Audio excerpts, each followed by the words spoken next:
Comme vous savez tous, c'est comme ce soir que le Beth Amikdash a été détruit. Et c'est la raison pourquoi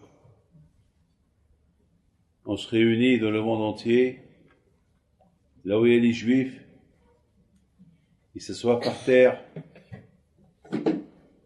ils pleurent, ils prient, ils se rappellent ce qui s'est passé ce soir il y a 2000 ans. Le premier temple a été détruit par les Babyloniens et le deuxième par les Romains. On ne peut même pas imaginer ce que la Gemara nous raconte, ce que les Juifs ont souffert pendant ces 3 semaines, du 17 Tammuz jusqu'à ce jour-là de Tisha B'Av. Et bien sûr, les pauvres, l'exil après Tisha B'Av, l'exil qu'ils ont été exilés dans le monde entier. Alors la question elle se pose, est-ce vraiment on sent quelque chose ce soir? On sait très bien que on a de la peine ce soir. Le fait déjà de ne pas manger la viande, ce soir par terre, d'être en deuil, ça nous donne à réfléchir. Mais est-ce vraiment, on sait, est-ce vraiment on a de la peine, ce qui s'est passé une fois? Vous savez que ce soir on fait le deuil comme si on fait un deuil pour un papa. Lorsqu'on perd un père, ou une maman, on se soit par terre, on ne mange pas la viande pendant 7 jours, ou un mois, on ne se rase pas, on déchire les vêtements, et on n'étudie pas la Torah, et c'est ce qu'on fait à Tisha B'Av. Exactement ce qu'on fait pour un deuil proche, on fait pour le jour de Tisha B'Av. Mais la différence, elle est lorsque, je me rappelle, j'ai perdu mon père, mais j'avais de la peine, hein. J'ai pleuré. Je sentais le manque que je ne vais plus voir mon père. Mais Beth Amikdash, est-ce que Bémet, je sens ce soir ce que j'ai senti lorsque j'ai perdu mon père? Alors ce que je souhaite, tout le bonheur et une longue vie aux parents, alors ceux qui n'ont pas perdu leur père, est-ce qu'ils sentent ce soir quelque chose?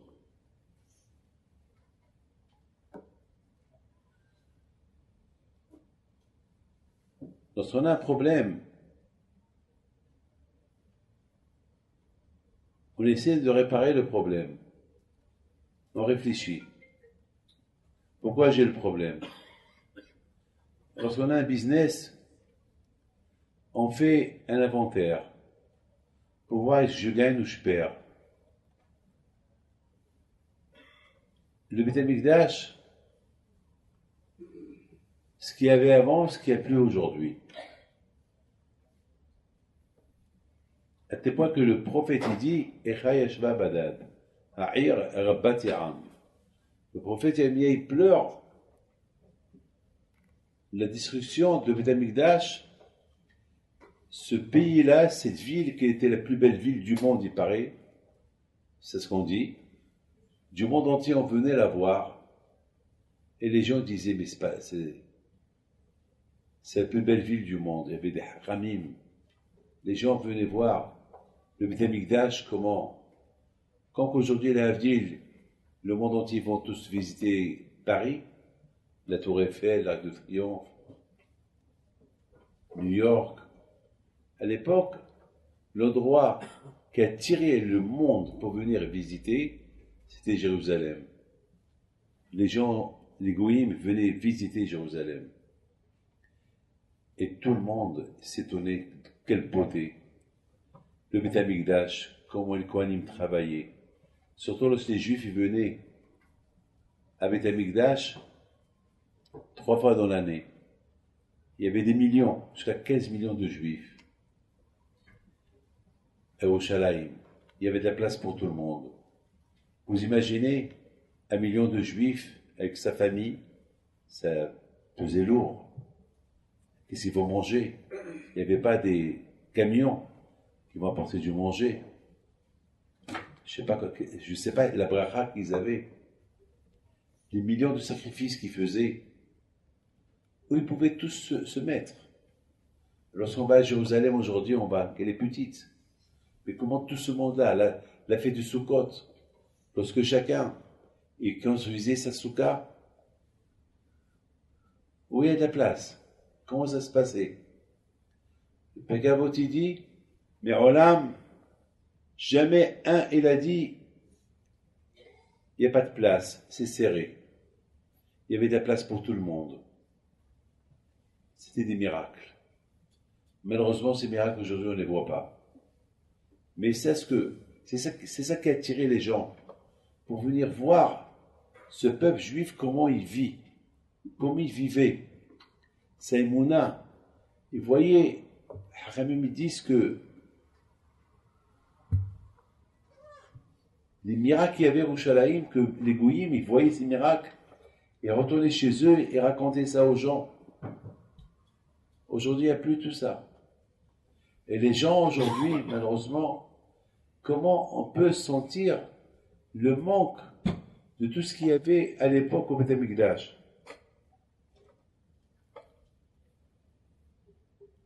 Boa Heshvon. Faut réfléchir. Il dit le Or HaChaim HaKadosh, V'ashivuta Hayom El Babecha.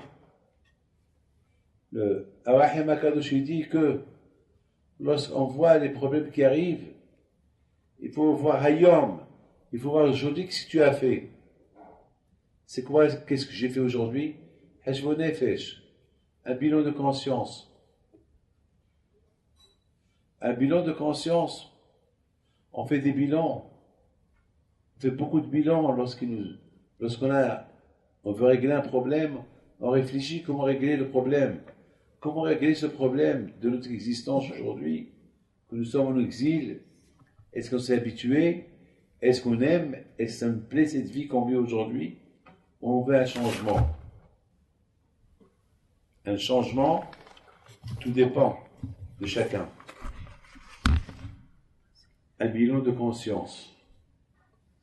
Si vraiment on veut sentir le besoin de Beth Amikdash qui nous manque, il faut qu'on compare ce qu'il y avait avant qu'il n'y a pas aujourd'hui. Ce qu'il y a aujourd'hui, ce qu'il n'y avait pas avant.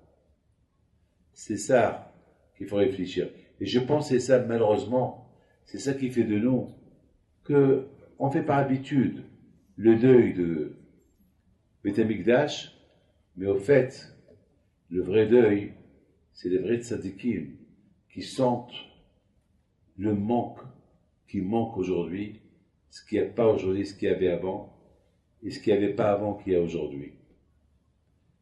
Eux seuls, mais la Torah n'a pas été donnée à eux seuls, la Torah a été donnée à nous tous.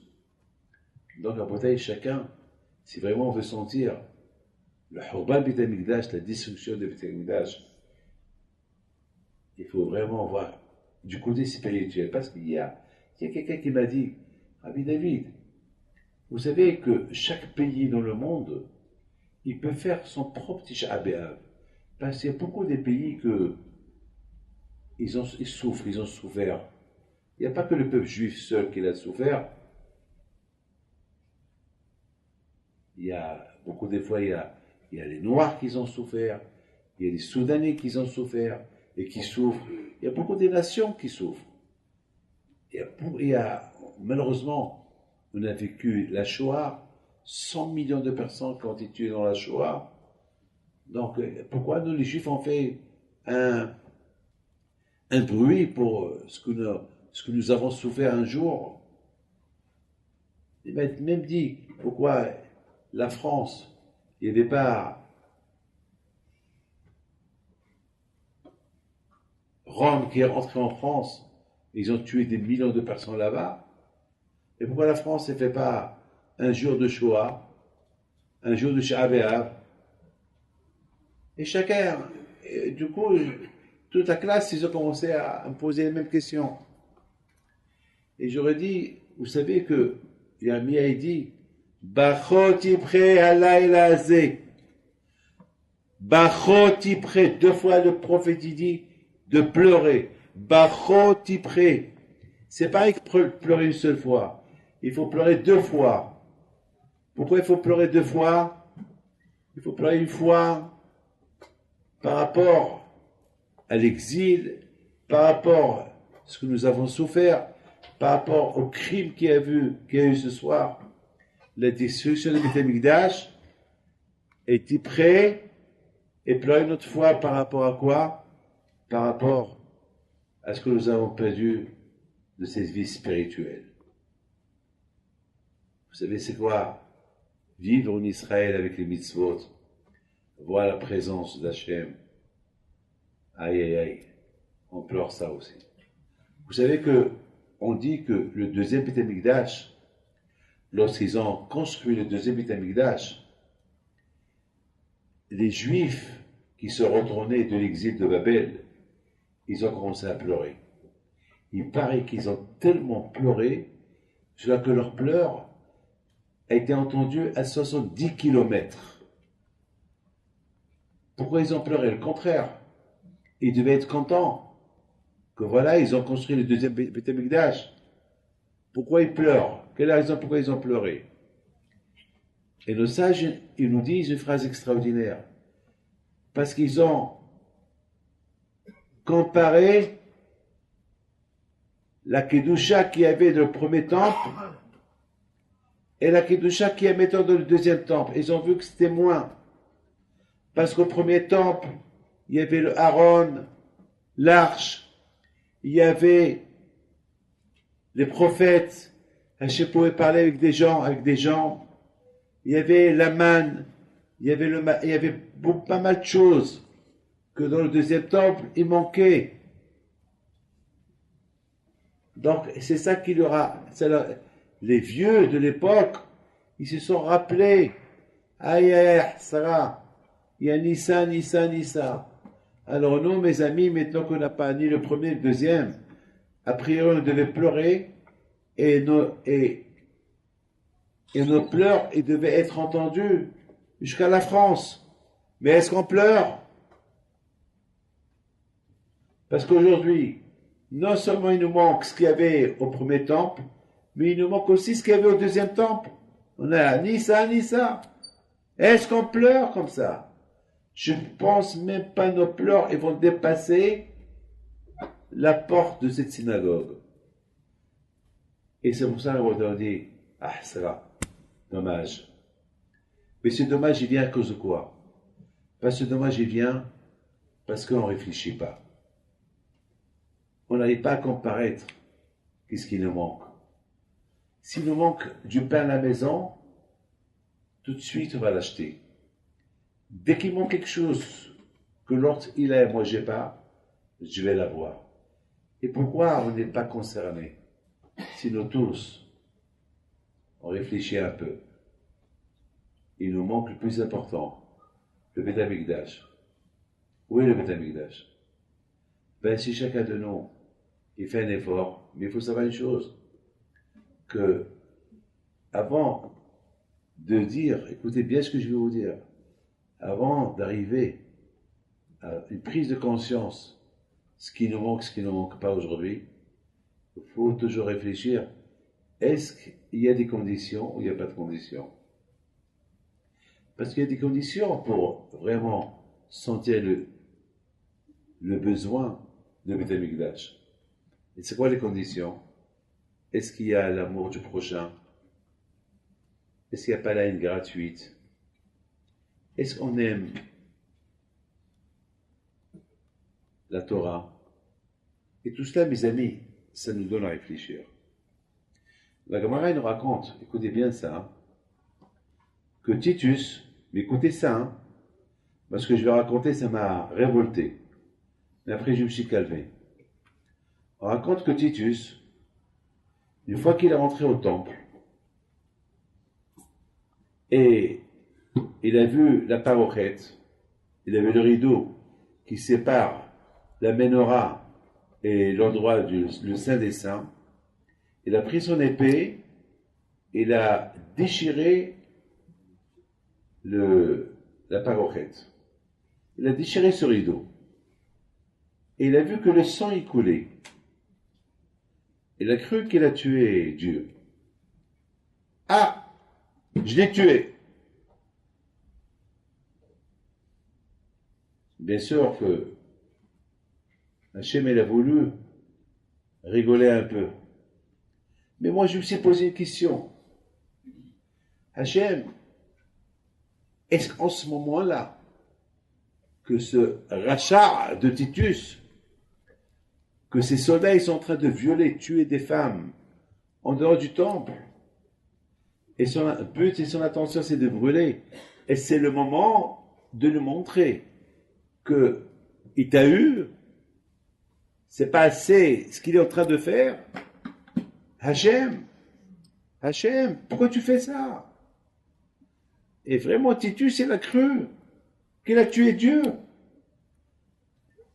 Bien sûr, c'est absurde, c'est la folie. Mais pourquoi Kashmaro? Quel est le but? Quel est l'intérêt? Est-ce que Hachem c'est un corps? Hachem il n'a pas de corps. Il ne vit pas avec le sang. Est-ce qu'Hachem est dans un rideau?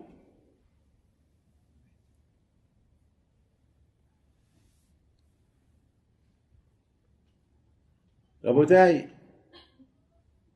Titus, qu'est-ce qu'il fait? Il va, il rentre à l'intérieur, il trouve un Sefer Torah. Il prend le Sefer Torah, il le roule par terre. Il appelle ses soldats, amenez-moi une femme. Personne n'a rien compris. Une juive, déshabillée là. Il prend la femme, les soldats romains qui la tiennent, il la viole. Sur le Sefer Torah. Et après, il tue la femme, il déchire le Sefer Torah. Tu dis ça, tu deviens fou. Quel est l'intérêt, quel est le but? Hachem, celui qui rentre au Beth Amikdash, il est condamné à mort. Celui-là, il a déchiré le rideau, la parochette, il a cru qu'il a eu Dieu, il apporte une femme, il fait ceci et cela. Mais c'est quoi l'intérêt, c'est quoi le but? Et comment une chose pareille se passe au Beth Amikdash? Et tout le monde a dû parler de ça. La preuve que la Gemara nous raconte ça, dans le Massan Gittin. Dans la Gemara nous raconte ça. C'est-à-dire que c'est une histoire que tout le monde raconte. Il y avait là-bas des Kohanim qui ont vu. Il y a quelques Kohanim qui sont enfuis, où ils sont partis en esclaves, vendus en esclaves. Ils ont raconté cette histoire. Mais c'est quoi la leçon de cette histoire? En Bretagne, la raison, il faut savoir une chose, que tout ce que nos sages nous racontent, c'est pour qu'on puisse apprendre quelque chose. Quel est le but pourquoi le Beth Amikdash a été détruit? Vous avez entendu quelqu'un, un roi, qui brûle sa maison, un roi qui brûle son pays lui-même? D'après nos sages, Akadosh Baruch Hu, il s'est caché dans les cieux, et tout le monde le cherche. Où es-tu? Abraham, il le cherche.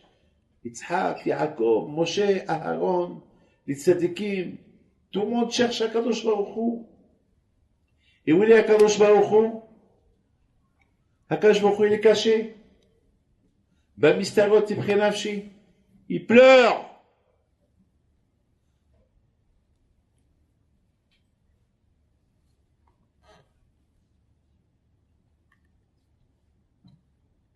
Pourquoi Akadosh Baruch Hu, il arrive à cela, c'est qu'il avait ras-le-bol. Il avait marre. Ça suffit. Vous m'avez laissé, je vous laisse. Nous on dit Hachem, Ayeka, où es-tu? Et Akadosh nous dit aussi, et toi, où es-tu? Vous avez bien vu, vous savez, hier, la plupart, beaucoup des gens hier, là, ils savent que le bon Dieu. Alors, on voit la réfoua, ce qu'ils veulent. Mais il faut savoir hier que des fois, hier, j'ai pleuré avec des gens qui sont venus me voir parce que tellement de problèmes qu'ils ont, les pauvres. Et quelques personnes m'ont dit, mais pourquoi? Je suis dit, je peux pas te dire pourquoi. Toi, seul, tu peux savoir pourquoi. Si jamais tu es venu chez moi pour une bracha, alors tu sauras pourquoi. Réfléchis ce que tu as fait. Si tu crois en Dieu, alors il faut savoir il faut réfléchir. Pourquoi ton jour il va pas te faire souffrir pour rien? Réfléchis, peut-être tu trouveras une raison. Hassu Shalom, tu es venu pour le bracha, est-ce que tu crois? Maintenant, je ne peux pas te dire pourquoi. Toi seul, tu sais pourquoi. Toi seul, tu réfléchis, tu sauras pourquoi. Et puis, il dit, bon, je vais réfléchir. Alors réfléchis. Et puis, lorsque tu vas réfléchir, tu vas réparer. Quand je vois les a donnés, un jour comme aujourd'hui, pour réfléchir pourquoi. Echa Yashva Badad. Comment Yerushalayim a été détruite? Pourquoi? Comment? Tout le monde se pose la question. Comment? Impossible. Echa. Mais Hachem répond. Au lieu de dire Echa, Ayeka. Parce que le même mot Echa, on peut l'appeler Echa, on peut l'appeler aussi Ayeka. Et là, Hachem répond. Toi, tu me poses la question. Où j'étais? Echa. Pourquoi c'est arrivé ça? Réfléchis. Où tu étais, toi? Ayeka. Tu réfléchis, qu'est-ce que tu as fait, et tu sauras pourquoi j'ai fait ça. C'est ça, Rabotaï, chacun de nous, il doit réfléchir. Il y a beaucoup de gens, Rabotaï, ils disent, quand par exemple, vous m'excusez, hein, tout à l'heure, avant de venir ici, quelqu'un m'a appelé. Il a un grand problème. Un problème, écoutez bien, hein, il était multimilliardaire, très riche, très très riche. Leicester, il a tout perdu. Il a fait des mauvaises affaires. Même, je me rappelle moi-même, je lui ai dit, mais attends, mais t'es fou, tu peux pas faire ça. Mais c'est gros ce que tu fais. Il me dit, Rabbi David, qui te double? Il a réussi. Encore il a recommencé. Je dis, t'as eu de la chance une fois. Je te conseille pas. C'est grave ce que tu fais. Il a perdu. Hachem est témoin. Vous savez, c'est le soir de Tisha B'Av ce soir. Il vient chez moi, à New York. Il me dit, Rabbi David, je ne suis pas venu te dire pourquoi le bon Dieu m'a puni, mais c'est de ma faute. Il a commencé à dire, j'ai fait ce qu'il ne fallait pas faire. Je dis, ah bon? Qu'est-ce que tu as fait? Mais je ne veux pas te dire, c'est grave pour moi. Et lorsqu'il m'a dit ce qu'il a fait, j'ai dit, mais comment tu as pu faire une chose pareille? Eh bien, voilà. Et je reconnais, il me dit. Au moins, il reconnaît. Il y a ceux qui ne vont pas reconnaître. Il va continuer à dire, Echa. Pourquoi? Alors, la réponse est, pourquoi? Ayeka, où tu étais? Réfléchis. Puis déjà, tu dis, pourquoi Dieu tu m'as fait ça? Si tu crois en Dieu. Alors, puis si tu crois en Dieu, réfléchis un peu plus. Le bon Dieu ne va pas t'apporter un malheur comme ça sans raison. Réfléchis un peu plus. On fume Shabbat. On transgresse Shabbat. Ou on touche une femme, Nida. Ou on fait des bêtises avec des femmes. Eh bien, il faut savoir que lorsque la Torah il dit ne va pas avec une femme Nida, et toi tu vas avec une femme Nida, eh bien c'est comme si tu vas avec ta femme Nida sur un Sefer Torah. Au lieu de commencer à reprocher à Titus ce qu'il a fait, eh bien c'est pareil, c'est ce que tu fais. Lorsque quelqu'un il fume une cigarette Shabbat, eh bien c'est comme s'il prend le Sefer Torah, et il met de Sefer Torah, il fait de ce Sefer Torah, il prend d'abord des lettres de Torah, il fait de ça une cigarette. Transgresser les mitzvot de la Torah, c'est comme déchirer un Sefer Torah. Lorsqu'il manque un Sefer Torah, il manque une lettre, le Sefer Torah il n'est pas saoul. Chaque juif, il a son propre Sefer Torah. On doit le garder cachère. Comment on peut le garder cachère? Si on respecte chaque lettre de la Torah, chaque mitzvah de la Torah. Le Sefer Torah il reste cachère. Mais ici, on transgresse des mitzvot et on fait des averot. On élimine, on coupe, on brûle le Sefer Torah. Ah, t'es choqué que Titus, il était avec une femme sur un Sefer Torah. Ah, et t'es pas choqué que toi, tu fais pareil avec une femme nida. Ça te choque pas. Quelle différence? Et c'est c'est pour ça qu'il dit, le prophète Yirmiyah, il faut faire un bilan de conscience, chercher pourquoi il nous est arrivé tout cela. Et qu'est-ce qu'il dit? Parce qu'on a délaissé la Torah.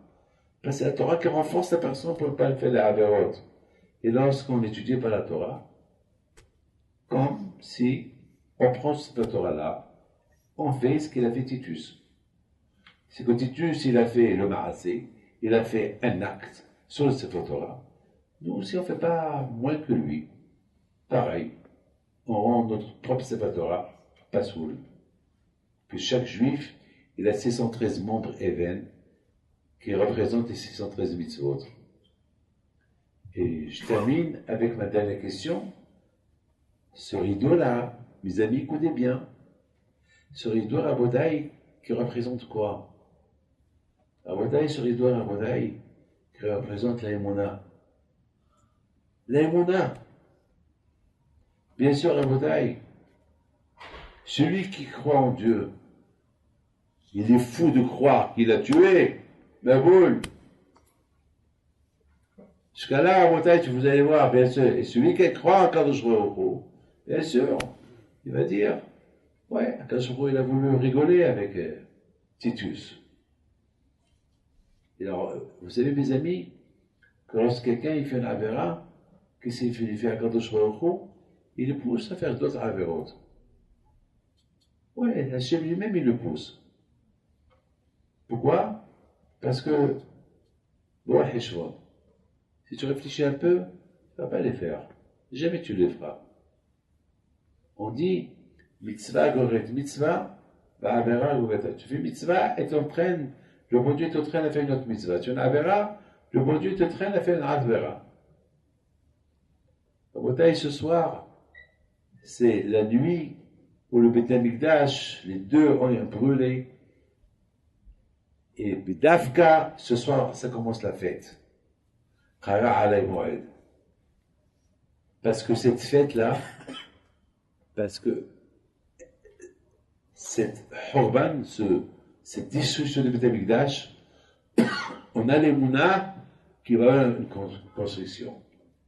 Donc Mashiach, il peut venir, même maintenant que je suis en train de pour vous parler, on peut entendre le chauffard de Mashiach. Donc, Hara alay moed. Et c'est ça, Rabotai, la fête. Mais Rabotai, quand est-ce qu'il y a une fête? Lorsqu'on fait un bilan de conscience. Au moins, comment Kadosh Baruch Hu, ça nous manque ce qu'il manque. Ça nous manque ce qu'on n'a pas avant. Ah, ça nous manque. Sachez, il voit que ça nous manque. Alors Kadosh Baruch Hu, il va dire, ah, ça vous manque. Allez, je viens, je vous envoie ma chière. Et tout de suite, Kara alay moed, ce jour-là, il va devenir un jour férié, un jour de fête. C'est la raison pour laquelle il n'y a pas de Hanoun. Aujourd'hui, Mamash, c'est comme une fête aujourd'hui. D'un côté, c'est un deuil. De l'autre côté, c'est une fête. Comment on peut expliquer ça? Ben oui, on peut passer d'extrémité à l'autre. Tout dépend. Comment chacun de nous, il sent le besoin et le manque qui nous manque aujourd'hui. C'est la raison pourquoi on est tous ensemble. déclarer à Kadosh Baruch Hu. Ça nous manque. Même que, Baruch Hashem, on a Israël, et grâce à Dieu, on a des maisons, et Baruch Hashem, on vit bien, et Baruch Hashem, on a des voitures, il ne manque rien du tout. Mais le plus important, il nous manque la présence d'Hachem, la Shekhina, le Beth Amikdash. Combien j'ai eu de la peine la semaine dernière lorsque j'entends que l'UNESCO il donne que, soi-disant, les Juifs, ils n'ont pas de droit ni sur le Kotel, sinon à Hebron. Ça m'a fait de la peine, hein. Vous savez, la Bretagne, que cette semaine, le musée de Londres, ils ont ouvert des halls énormes. Et que là-bas, les visiteurs peuvent commencer à visiter un peu les lettres d'avant. Vous savez, aujourd'hui, il y a des lettres, aujourd'hui, c'est pas par écrit, mais avant, ils écrivaient dans les stèles, sur des pierres. Ils ont découvert des pierres de l'époque de Nebuchadnezzar. Des pierres, des lettres de l'époque. Il y a presque 2700 ans. Et le grand roi de Nebuchadnezzar, et ça parle aussi lorsque la guerre a commencé, et même des noms, écoutez bien, les noms que c'est écrit dans Yeremia, de ceux qui ont détruit le Beth Amikdash, ils ont trouvé des lettres à eux 2700 ans plus tard. Chose qui confirme la réalité de l'histoire, ce qui s'est passé ici. Il y a eu même quelques soldats qui ont écrit des lettres, ils ont parlé de la guerre, comment ils ont brûlé le temple. Et j'ai vu ces lettres-là, j'ai vu les photos. Mais ce qui est beau est, où est Nebuchadnezzar? Où est Babel? Où sont ces soldats? Où sont tous ces trésors qu'ils ont pris? Rien ne reste d'eux. On ne sait même pas où ils sont. Et nous, Baruch Hashem, on est encore là. Ça, ce qui fait de nous. Ça, ce qu'a dit Hashem. Quoi amar Hashem, zacharti lach chesed na'orayich, ahavat klolotayich lechtech acharei bamidbar, ve'eretz tozerava. Quand je vais dire au béni Israël, par rapport à l'émouna que tu avais en moi, lorsque tu as quitté l'Égypte, et tu as quitté l'Égypte sans provision, sans rien du tout, jamais j'oublierai jusqu'à la fin des temps, jusqu'à maintenant, quand je se rappelle de cet acte qu'on a fait devant Akadosh Baruch Hu. Et Baruch Hashem, nous avons la Torah. Et voilà ce qui fait de nous que, un peu dans le monde entier, personne nous aime, on est là. Il y a un converti qui m'a dit il y a quelque temps, lorsque j'ai posé à Montréal, j'ai dit pourquoi tu t'es converti, lui, toi et ta femme? Il dit ben justement, c'est parce que personne ne vous aime. Personne ne vous aime, j'ai commencé à faire des recherches. Pourquoi personne nous aime? Et puis j'ai vu parce qu'on ne vous aime pas, parce que vous êtes ce que vous êtes. Et c'est normal qu'on ne peut pas vous aimer. Alors justement, j'ai choisi de me convertir pour ne pas être aimé moi aussi, mais écoutez ce qu'il m'a dit. De plus que me montre qu'on ne m'aime pas, et de plus que moi j'aime Dieu. J'ai commencé à le regarder, j'ai dit super, eh bien justement, c'est ça. De plus qu'on ne nous aime pas, nous on aime le Kadosh Baruch Hu. C'est ça. Rabotai, si Dieu veut, Be'ez Hashem, que Dieu fasse Keneratson, que nous tous, Be'ez Hashem, on verra Mashiach Tzidkenu, on verra Biyamenu, et nous tous on va lire Echa, doucement, chacun avec sa conscience. Essayez de ne vous forcez pas pour pleurer, parce que on pleure uniquement si on sent quelque chose. Alors si vous sentez que vous allez, les larmes vont descendre tout seules. Be'ez Hashem, ces larmes-là, ils vont devenir un jour les larmes de la journée.